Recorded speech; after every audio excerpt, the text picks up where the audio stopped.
Mr. Assafuah, there were specific references to some issues that even borders on your ministry, local government, about that DRIP project. You've paid 15%, right? Is that true? Yes. You paid 15% of the total cost. Let me address it. Let me address the matter well. You see, the Honorable Okudzeto Ablakwa has done a certain disservice to the Ghanaian people. Which is what? All that he sought to do was to throw about figures. But he showed you some documentation. No problem. I am anticipating and hoping that the Honorable Okudzeto Ablakwa, within the next 1 year or 2 years, and I'll hold him to his words. And I think that this oral committee, if this is how they are going to start, is bound to fail. Because you are just throwing about figures just like that without any basis. That is why initially I said that the oral committee will be exposing themselves to defamatory acts or actions in future. See, my ministry, I'll take them one by one. The Honorable Okudzeto Ablakwa is saying that the DRIP machines that was procured by the government cost about $178 million, which he has included in the $18 billion that to him is suspicious and needs to be reclaimed by the oral committee and, if you like, by extension, the government. Now, how do you include $178 million, which is supposed to be the cost of machinery, as far as the DRIP project is concerned, as part of the 18 billion that you are putting out there that it is suspicious of corruption, and for that matter, you want to claim these monies? When the $178 million has not been, as it were, investigated or put out for the Ghanaian people to know the true components of what constitutes the $178 million. Now I have the contract in my hands. The contract between the government of Ghana and that of JA Plan Pool and the District Assembly's Common Fund. Now on page 20,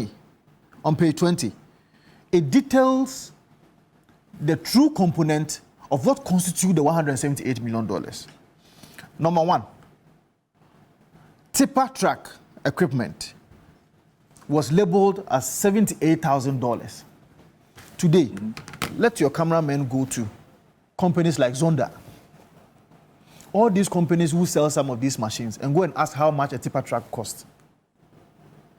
A quick check will tell you that at Zonda, a tipper track will cost about $82,000. No, please hold on. Give me time. You gave him 1 hour. But he threw. So you said that he made reference to the Chinese manufacturers. Alfred. Tianjin Automobile Holding Group. Please. What was that? It? I'm saying that this is the contract, and I have it in my hand. The contract is saying that government bought a tipper truck for $78,000. And I am suggesting to you that we have some of these companies here in Ghana. I am pointing to you, Zonda Company Limited, which is around Tema. Go and ask how much a tipper truck costs at Tema. Today, it's about $82,000. How do you sum this up to $178 million and say that we need to reclaim these monies because to you, it is suspicious of corruption? How? And you throw these figures out just like that. Number two, you see a backhoe here. It has also been labeled as $78,000. Please, again, go to Zonda, go to any company. You have your cameraman here. Let's not do this to ourselves. This agenda of making government look very bad by just throwing out figures without any basis whatsoever. In Otafu, I have a tipper truck. A tipper truck was given to me by DRIP. I see. To embark on expansion of roads infrastructure and what have you. How then do you label that as part of the 18 billion as suspicious of corruption? Why do we do this to ourselves? So would you please be hold open, on. Would you be open for investigation? So that's what I'm suggesting to you, that your cameraman. No. Your cameraman should go to Zonda. You would be open for investigation. Yes, because the 18 billion that you've thrown out there, that this 18 billion is suspicious of corrupt acts and more practices and what have you, lacks no basis. You have just played to the gallery, and unfortunately, some people will buy into this.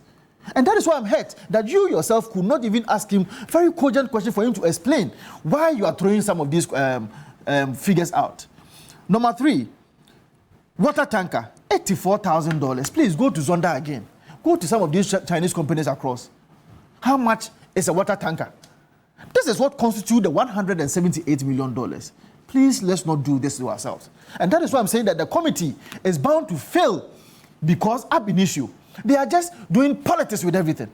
They are not. Of course, because you see, I've already gained. I've already told people how we amend the OSPR. We've already learned a lot. They cannot fail. Please, you see, when I listened to him, your point.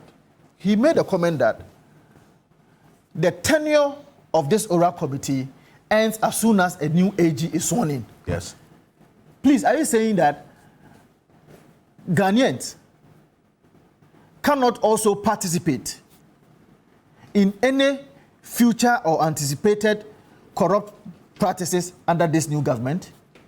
And for that matter, we won't have, or we shouldn't have, the oral committee the same mentality that you have, that you want to use the oral committee to deal with corruption in this country. If you are going to ban it as soon as a new AG is sworn in, does it mean that? No. That's what he said. You are not here. Hold on. You are not here. No, please. Counsel, I want you to. You were not here. I would actually have you respond. He made mention of the fact that, and you, Mr. Martin Kpebu, you were here when you said that you do not even trust these state institutions because there are gaps or lacunas as far as their procedures in prosecuting corruption is concerned.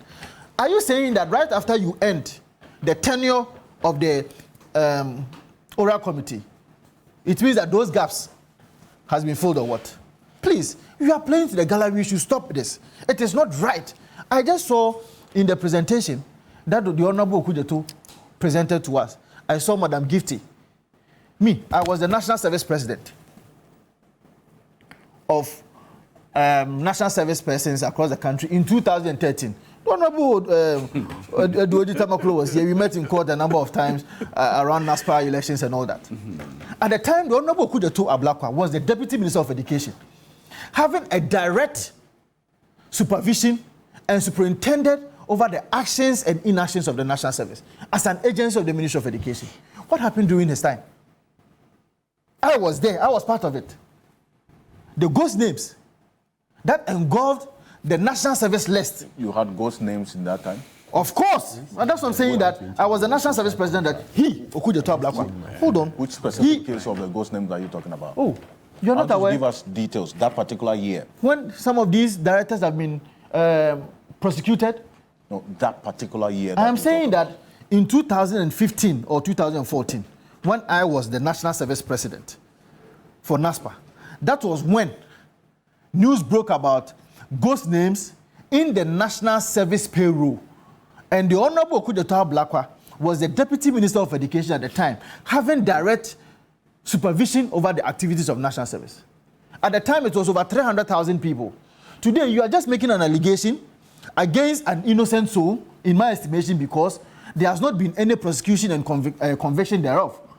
And in the event that you fail about these allegations that you are making, are you not opening yourself for defamation actions against the members of the oral committee? And that is what I'm saying, that the oral committee itself, as far as I'm concerned, may be necessary, but there was no need for you to put it out and make it look as if that you are going to fight a certain corruption, where those corruption allegations that you are even speaking to lacks legal basis. So granted, number that, two, for instance, number was, two. I'm coming. Hold on, let me get to the Pualugu. You see, Alfred, this is what you've been doing. This is what you've been doing. It's so unfair. Based on when Kpebu is talking, you allow him to speak. When Okujeto is speaking, you allow him to speak for about an hour. You gave him because you see, no. Let me finish. The question. No, I will not answer your question. I will not answer your question. Let me finish because it's my time. This is not fair.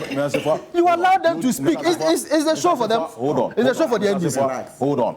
Now, this is not fair. You made a reference to what happened in 2013, 2014. I wanted to find out from you, granted that if that happened, does that mean that this is not worth also looking The credibility at? of the person I'm saying asking. it is what is questioned. The credibility of the chairman of the oral committee is what I am questioning. I see. Because he was the one superintending over the activities of the National Service. Why don't we know what Okujeto Ablakwa has done in this country? Don't we know? Do you want to go into the credibility of even the persons who have been named and mentioned as members of the oral committee? So how much of Are we giving meat to dogs? Is that what is happening? Please, let us not do that. I see. That's Because, how you see it. Yes, because you see, he has come to, as it were, throw figures around without any basis. And I'm suggesting to you that I have the contract in my hands. How do you lamp up $178 million as part of an $18 billion dollars that is supposed to be reclaimed by But government? the National Service investigation was a fourth estate investigation, not necessarily. This is something that they have adopted. It is part of his presentation. You are exposing innocent souls with their pictures without a conviction, without a prosecution. And I'm suggesting to you that in the event that you fail, you see, they don't deny you see, they don't deny. They went to court and failed miserably. They went to court and failed miserably. What kind of analysis? My law lecturer, please let me finish. What kind of? They went to court. The case collapsed. When you have your time, you can do that. What court again are they going to? See, give to worry. Look at that nonsense, and you are here supporting it. I'm not supporting anything. They went to I'm court saying and that failed. you are a lawyer. You are a lawyer. My senior legal practitioner is also here. Why do you hang people when you have not? You are hanging the person. Why do you hang people when these people have not been prosecuted or convicted? We don't need a prosecution. Hold on. We can name and shame. What you guys are doing, we can name and shame based on the report. Mr. Kpebu, stop this. What you guys are doing, with the oral committee is a usurpation of state power and state institutions. Why am I saying this? The AG and the Yoko and the special prosecutor has every legal mandate to be able to receive evidences, to be able to receive documents. This is part of the legal mandate of all these state institutions, including the CID. Please, oral committee, what is your legal basis?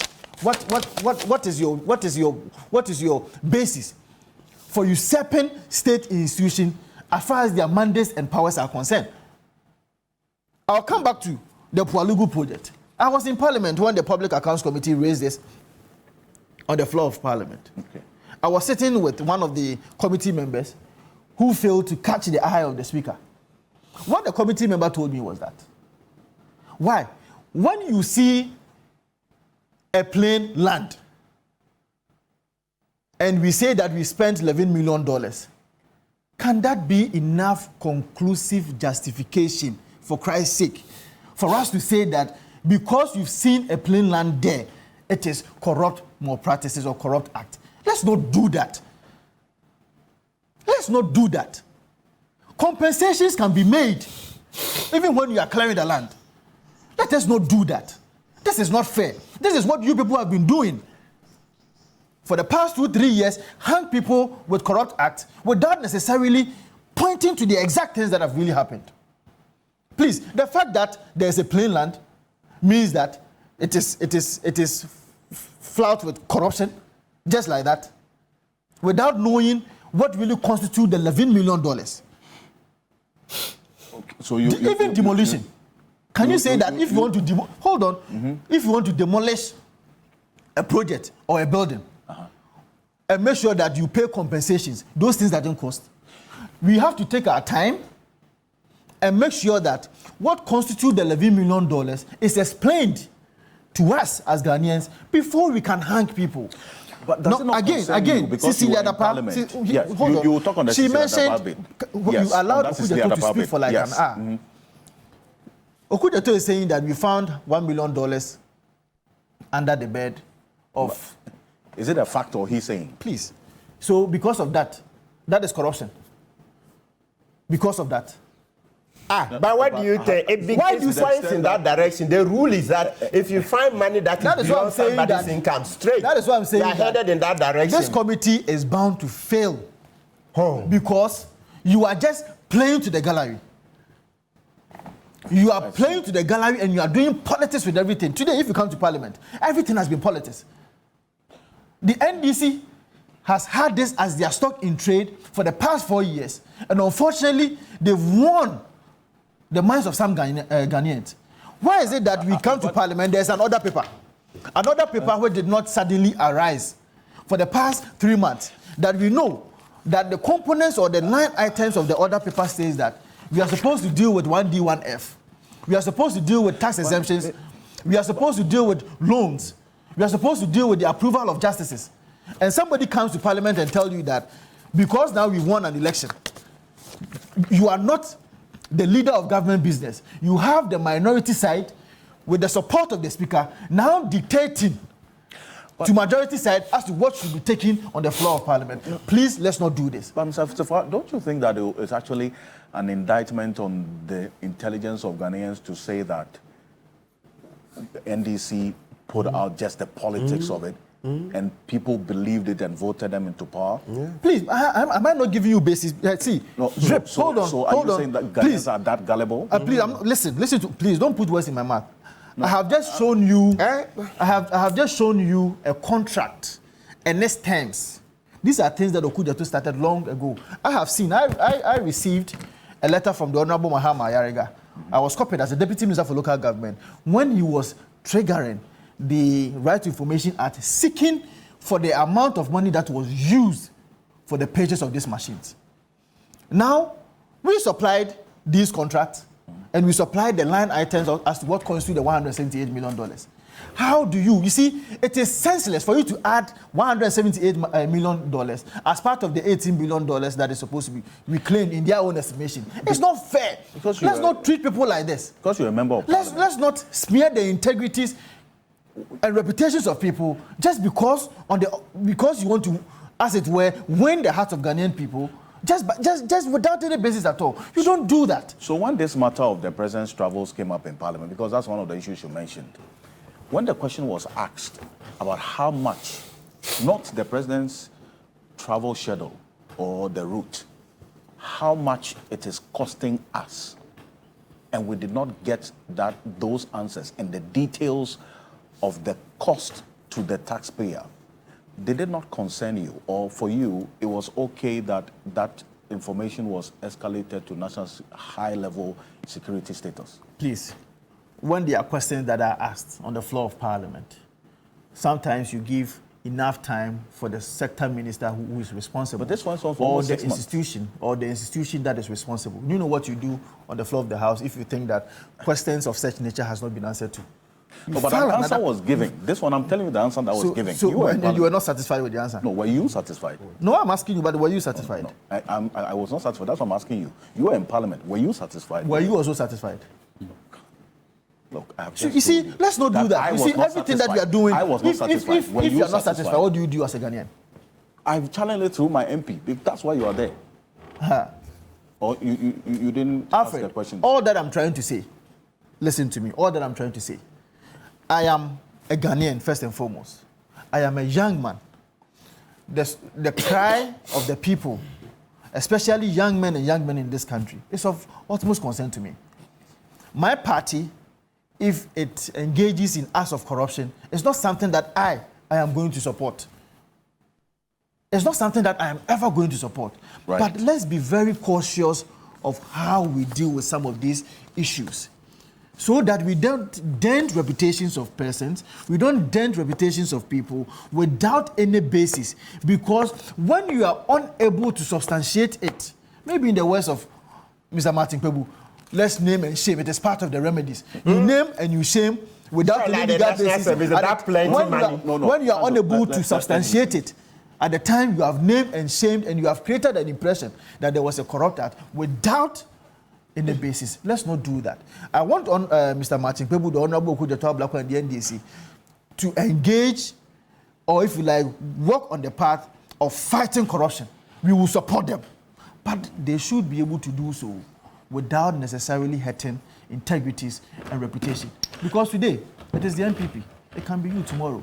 Let us not create an impression that even the oral committee, when its tenure ends, by the time that the new Attorney General is appointed in their own words, meaning from when the Attorney General will be appointed somewhere around February or March, there will not be any suspicion as far as corruption corruption is concerned. That cannot be the case. It does not even show good faith. It's as if you just want to hang people on the altar of corruption and just dent reputations of people just like that. A legitimate question you ask, and that's why a committee member is here. And if you're listening to me, I made that point quite clearly, that beyond just the campaign of politics, which you successfully did in 2016 and came into power. In fact, if the kind of campaign of corruption that you ran against John Mahama was anything to go by, he shouldn't have even had the confidence to come and contest again and win an election. So if this is happening now, Ghanaians are wide awake to know that beyond just the campaign, we want to see evidence. And that's why this aura, we're going to follow it. Because you've told the Ghanaian person that $178 million is fraught with corruption. That's why I'm saying you to have told the that Ghanaian person. But without letting him know what constitutes the $178 million. Beyond just the politicking and the campaign, there has to be action in the fight against corruption. No problem. So we will see how this goes. We will support them to do that. You say you will support them. Yes. Okay. But you see, you as a media personality, Alfred, you as a media personality, on this you as a media personality, somebody comes to tell you that $178 million is suspicious of corruption without knowing the line item. Is that how you do?